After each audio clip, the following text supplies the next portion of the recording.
بسم اللہ الرحمن الرحیم. شہر اللہ المحرم، جسے محرم الحرام بھی کہا جاتا ہے. محرم کا لفظی معنی ہے حرام کیا گیا، یعنی جس مہینے کی حرمت ہے، جس میں بہت سے ایسے کام حرام کیے گئے ہیں جن کو ایک مسلمان نہیں کرتا یا ان کا کرنا اس کے لیے حرام میں آتا ہے. محرم کے مہینے کو شہر اللہ کہا جاتا ہے، اللہ کا مہینہ. اس مہینے کی تعظیم کی وجہ سے اس کو اللہ کا مہینہ کہا جاتا ہے. اس سے اس مہینے کی امپورٹنس کا پتہ چلتا ہے. صحیح مسلم کی روایت میں آتا ہے، ابو ہریرہ رضی اللہ عنہ سے روایت ہے کہ رسول اللہ صلی اللہ علیہ وسلم نے فرمایا، رمضان کے بعد سب سے افضل روزے اللہ کے مہینے محرم کے ہیں. تو گویا اس مہینے کی بھی خاص عبادت پھر کیا ہوئی؟ روزے. عشر ذوالحجہ میں تو پہلے 9 دن کے روزے تھے، لیکن اس میں پورے مہینے میں سے جب بھی آپ چاہیں روزے رکھ سکتے ہیں. ضروری نہیں کہ پورے ہی مہینے کے روزے رکھیں جیسے رمضان میں رکھے جاتے ہیں، لیکن 10 تاریخ کا روزہ جو ہے اس کی خاص فضیلت ہے. محرم الحرام کی ایک اہمیت کی وجہ یہ بھی ہے کہ یہ ہجری سال کا پہلا مہینہ ہے. تو یہ مہینہ عظمت اور برکت والا ہے اور حرمت والا ہے. حسن بصری کہتے ہیں کہ بے شک اللہ نے سال کی ابتدا بھی حرمت والے مہینے سے کی اور اس کا اختتام بھی حرمت والے مہینے سے کیا، یعنی آغاز بھی حرمت سے، اختتام بھی حرمت پر. سال میں رمضان کے بعد اللہ کے ہاں محرم سے بڑھ کر عظمت والا کوئی مہینہ نہیں. تو اس سے کیا پتہ چلتا ہے کہ اگر جس کام کے آغاز میں اور جس کے اختتام پر خصوصی ہدایات دی جائیں اور اللہ سبحانہ وتعالیٰ کی عبادت اور خصوصاً روزے وغیرہ کی عبادت کی طرف متوجہ کیا جائے تو سال بھر بھی پھر اس کی عادت اپنا لینی چاہیے. نئے سال کا آغاز جو ہے وہ دعا سے کرنا چاہیے. عبداللہ بن ہشام سے روایت ہے، وہ کہتے ہیں کہ جب مہینہ یا سال آتا تو رسول اللہ صلی اللہ علیہ وسلم کے صحابہ یہ دعا اس طرح سیکھتے جیسا کہ وہ قرآن سیکھتے. اللہم ادخلہ علینا بالامن والایمان والسلامت والاسلام وجوار من الشیطان ورضوان من الرحمن. اس کا معنی ہے، اے اللہ اس مہینے کو یا اس سال کو ہمارے اوپر امن اور ایمان، سلامتی اور اسلام کے ساتھ، شیاطین سے بچاؤ یا شیطان سے بچاؤ اور رحمان کی رضامندی کے ساتھ داخل فرما. محرم کا مہینہ چونکہ حرمت والا مہینہ ہے تو اس مہینے میں خاص طور پر آپس میں ایک دوسرے پر ظلم کی ممانعت ہے. قرآن مجید میں آتا ہے، ان عدت الشہور عند اللہ 12 شہرا فی کتاب اللہ یوم خلق السماوات والارض منها 4 حرم ذلک الدین القیم فلا تظلموا فیہن انفسکم. بے شک مہینوں کی گنتی اللہ کے نزدیک اللہ کی کتاب میں 12 مہینے ہیں جس دن سے اس نے آسمانوں اور زمین کو پیدا کیا. ان میں سے 4 حرمت والے ہیں، یہی سیدھا دین ہے، سو ان میں اپنی جانوں پر ظلم نہ کرو. تو میسج کیا ہے؟ فلا تظلموا فیہن انفسکم، اپنے آپ پر یعنی ایک دوسرے پر ظلم نہ کرو. تو کیا نہیں کرنا اس مہینے میں؟ ظلم نہیں کرنا. ظلم کی کون سی شکلیں ہوتی ہیں؟ ظلم ہوتا ہے کسی کو اس کے حق سے محروم کرنا، کسی کا حق چھیننا، کسی کا حق مارنا. اس کا یہ مطلب نہیں کہ باقی مہینوں میں ظلم کر سکتے ہیں. اس کا مطلب یہ ہے کہ دوسرے مہینوں کی بنسبت ان حرمت والے مہینوں میں ظلم بہت بڑا گناہ اور بوجھ ہے. اگرچہ ظلم ہر حال میں بہت بڑا گناہ ہے، مگر اللہ جس کام کے گناہ کو چاہے بڑھا دے، جیسا کہ اللہ جس کام کے اجر کو چاہے بڑھا دے. یعنی وہی نماز ہوتی ہے، وہی صدقہ خیرات ہوتا ہے، لیکن عشرہ ذوالحجہ میں اس کا اجر کئی گنا بڑھ جاتا ہے. اسی طرح حرمت والے مہینوں میں ظلم کا گناہ جو ہے وہ زیادہ ہو جاتا ہے. اور یہ 4 مہینے خاص طور پر 1/3 آف دا ایئر خاص طور پر اس لیے اس کام کے لیے رکھا گیا اور اس کی شدت کا احساس دلایا گیا تاکہ لوگ اس کی پریکٹس کریں، کانشیس ہوں اور خصوصی طور پر اس میں اپنے آپ کو ایسے گناہوں سے بچائیں تاکہ باقی سال بھی اس پر عمل کر سکیں. حدیث میں آتا ہے کہ ظلم حرام ہے. صحیح مسلم کی روایت ہے، نبی صلی اللہ علیہ وسلم نے فرمایا کہ اللہ عز و جل نے فرمایا، اے میرے بندو، میں نے اپنے اوپر ظلم کو حرام قرار دیا ہے اور میں نے تمہارے درمیان بھی ظلم کو حرام قرار دیا ہے، تو تم ایک دوسرے پر ظلم نہ کرو. جان، مال اور عزت کی حرمت کا پاس رکھنا ضروری ہے. ابو ہریرہ سے روایت ہے کہ رسول اللہ صلی اللہ علیہ وسلم نے فرمایا، ایک مسلمان کی ہر چیز دوسرے مسلمان پر حرام ہے، اس کا خون، اس کا مال، اس کی عزت و آبرو. تو اس سے کیا پتہ چلتا ہے کہ ہمیں دوسروں کا احترام کرنا ہے، ان کے مال کو ان کی مرضی کے بغیر استعمال نہیں کرنا، اگر کسی سے کچھ قرض لیا ہے یا کسی سے کسی چیز کا وعدہ کیا ہے تو اس کو پورا کرنا ہے. اسی طرح عزت و آبرو کے کسی کی غیبت، چغلی، طعن و تشنیع اور بلا وجہ دوسروں کو اذیت دینا، اس سے بھی بچنا ہے.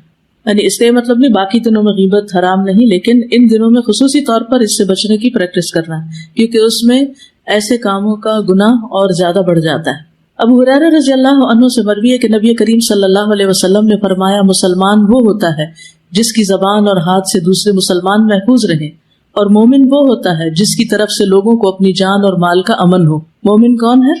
کہ جس کی طرف سے انسان کو اپنی جان اور مال کا امن، کہ مجھے اس سے کوئی خطرہ نہیں، نہ میری جان کو خطرہ ہے اس سے اور نہ میرے مال کو، میں جہاں چاہوں بیگ رکھ دوں اس میں سے کوئی کچھ نہیں نکالے گا.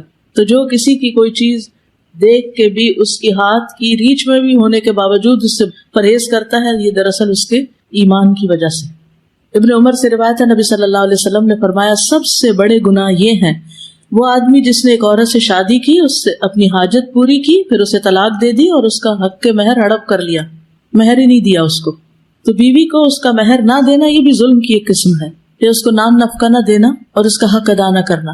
دوسرا وہ آدمی جس نے کسی کو مزدوری پر لگایا اور اس کی اجرت خود نکل گیا. ایسے بہت سے واقعات ہمارے ملک میں بہت عام ہیں کہ کام کرا کے کسی کو کام پہ رکھ کے مہینے کے بعد اس کو چھٹی کرا دینا، اس کو اس کا حق نہ دینا. ویسے مزدوروں کو کسی بھی کام پہ لگا کے ان کو یا حق دینا ہی نہ یا پورا نہ دینا، یہ بھی ظلم کی شکل ہے. تیسرا وہ آدمی جس نے کسی چوپائے کو بے فائدہ قتل کر دیا، یعنی جانوروں کے بھی حقوق ہیں، ان کو بھی بلا وجہ نہیں مار سکتے آپ، ایک شغل تماشے کے طور پر. عبداللہ بن صائب رضی اللہ عنہ ابن یزید سے روایت ہے کہ وہ اپنے والد سے اور وہ عبداللہ کے دادا سے روایت کرتے ہیں، انہوں نے رسول اللہ صلی اللہ علیہ وسلم کو فرماتے ہوئے سنا، تم میں سے کوئی شخص اپنے بھائی کی کوئی چیز ہرگز نہ لے، نہ مذاق میں نہ حقیقتاً. بعض اوقات ہوتا ہے نا، فرینڈ شپ ہوتی ہے اور ایک دوسرے سے کافی فرینک ہوتے ہیں، تو ہم سمجھتے ہیں کہ اب اس فرینکنس کے بعد ہمیں حق حاصل ہو گیا کہ ہم دوسرے کی چیز میں سے جب جو چاہیں نکال لیں، اس کا بیگ کھولیں، اس سے پین نکال لیں، کوئی کھانے کی چیز ہے تو وہ اٹھا کے کھا لیں. نہیں، یہ سب حرام ہے، چاہے ایک سوئی کیوں نہ ہو. اور خاص طور پر اگر کوئی کسی کا حق ظلمن چھین لیتا ہے قسم کھا کر، جھوٹی قسم کھا کر، تو خواہ پیلو کی ایک شاخ ہی کیوں نہ، ایک مسواک، اگر اتنی سی چیز بھی کوئی کسی کی ظلمن چھینتا ہے تو قیامت کے دن اس کے لیے آگ ہے. تو بغیر کسی کی مرضی کے، اجازت کے، خوشی کے کوئی چیز نہیں لینی چاہیے، نہ مذاق میں نہ حقیقت میں.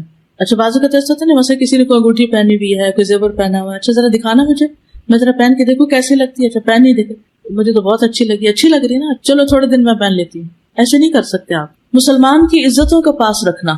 انس بن مالک کہتے ہیں کہ رسول اللہ صلی اللہ علیہ وسلم نے فرمایا، جب مجھے میرے رب عز و جل نے معراج عطا کی تو اس رات میں ایک قوم پر میں گزرا، ان کے ناخن تانبے کے تھے، وہ ناخنوں سے اپنے چہرے اور سینے کھرچ رہے تھے. میں نے کہا یہ کون لوگ ہیں اے جبریل؟ انہوں نے فرمایا یہ وہ لوگ ہیں جو لوگوں کا گوشت کھاتے ہیں، ان کی عزت و آبرو کے درپے رہتے ہیں. یعنی چاہے سامنے کسی کی بے عزتی کرنا بلا وجہ خواہ میں یا کسی کی پیٹھ پیچھے، تو کسی کی بھی عزت کے ساتھ کھیلنا جو ہے اپنے آپ کو نقصان دینا ہے. عبد الرحمن بن غنم سے مرفوعاً مروی ہے کہ اللہ کے بہترین بندے وہ ہوتے ہیں جنہیں دیکھ کر اللہ یاد آ جائے، اور اللہ کے بدترین بندے وہ ہوتے ہیں جو چغل خوری کرتے ہیں، دوستوں کے درمیان جدائی ڈالتے ہیں، باغی، بیزار اور متعنت ہوتے ہیں، سرکش ہوتے ہیں. اسی طرح ابو ہریرہ کہتے ہیں کہ نبی صلی اللہ علیہ وسلم نے فرمایا، بنی آدم کے اعمال ہر جمعرات کو پیش کیے جاتے ہیں، لیکن کسی قطع رحمی کرنے والے کے اعمال قبول نہیں کیے جاتے. یعنی رشتوں کو کاٹنے والے، رشتوں کے ساتھ ظلم اور زیادتی کرنے والے کے اعمال نہیں. تو ہمیں ان مہینوں میں خاص طور پر حقوق العباد کا خیال رکھنا ہے. یہ حقوق العباد کی ادائیگی کے مہینے ہیں. دوسرا کرنے کا کام اس مہینے میں روزے رکھنے. ابو ہریرہ کہتے ہیں کہ رسول اللہ صلی اللہ علیہ وسلم نے فرمایا، رمضان کے بعد سب سے افضل روزے اللہ کے مہینے محرم کے ہیں. یعنی مہینے کے اعتبار سے محرم کے روزے افضل ہیں رمضان کے بعد. ویسے تو ذوالحج کے پہلے عشرے میں تو سارے اعمال افضل ہیں، لیکن وہ صرف پہلے 10 دن کی بات ہے، اور یہاں کیا ہے، پورے مہینے کی بات ہو رہی ہے. لیکن یہ بات ثابت ہے کہ نبی صلی اللہ علیہ وسلم نے اس پورے مہینے کے روزے نہیں رکھے، یعنی کمپلیٹ نہیں کیا محرم کو. اس سے اس مہینے کے روزوں کی ترغیب تو ملتی ہے، لیکن پورے مہینے کے روزوں کی پابندی نہیں. خصوصاً عاشورہ کا روزہ، 10ویں تاریخ کا روزہ.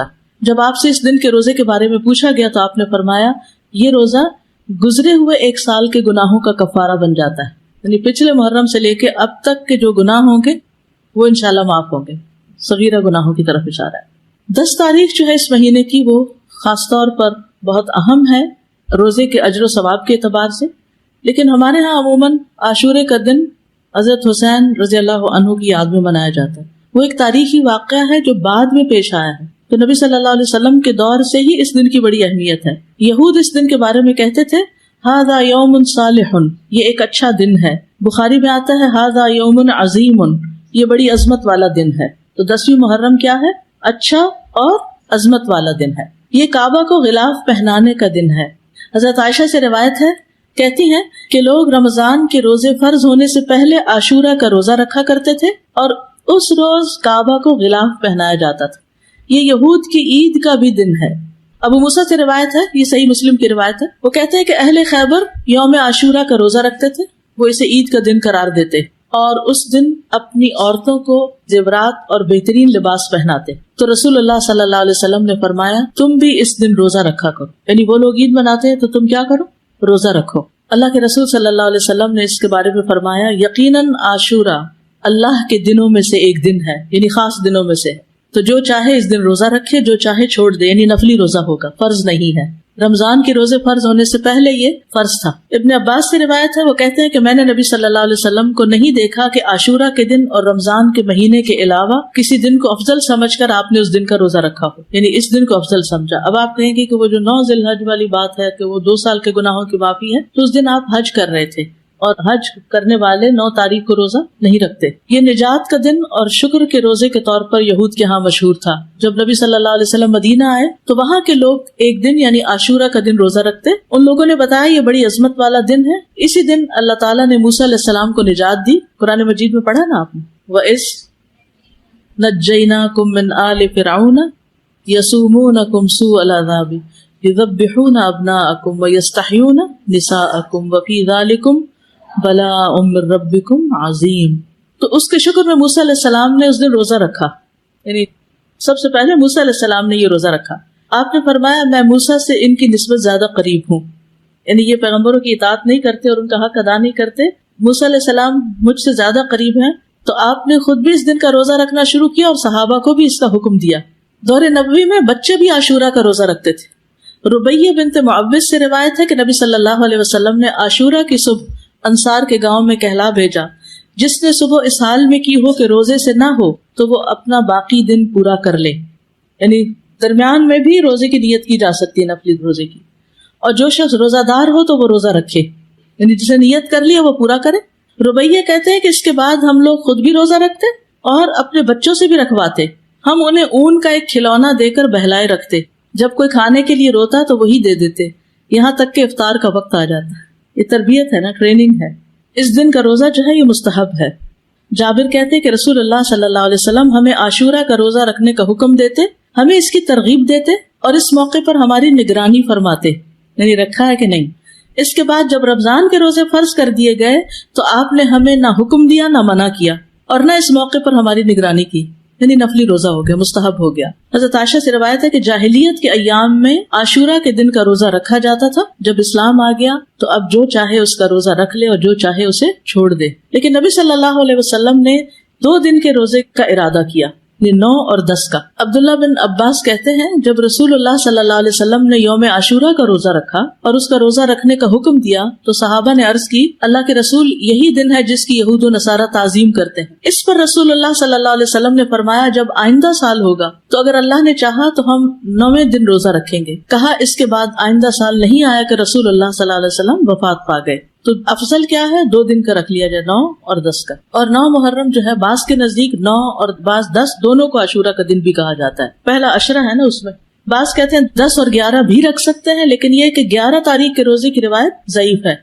اصل میں 9 اور 10 ہی ہے. ابن القیم کہتے ہیں کہ ابن عباس کا یہ کہنا تم محرم کا چاند دیکھو تو گنتے رہو اور 9ویں تاریخ کے دن کی صبح روزے کی حالت میں کرو. تو اس سے مراد یہ نہیں کہ عاشورہ 9ویں تاریخ کو کہتے ہیں، بلکہ ان کی مراد یہ ہے کہ 10ویں سے پہلے 9ویں کا روزہ بھی رکھو، کیونکہ آپ نے فرمایا تھا کہ اگر میں زندہ رہا تو روزہ رکھوں گا. تو یہ ایک طرح سے آپ کی سنت ہو گئی، کیونکہ آپ نے اس کے بارے میں خود صحابہ کو ترغیب دلائی.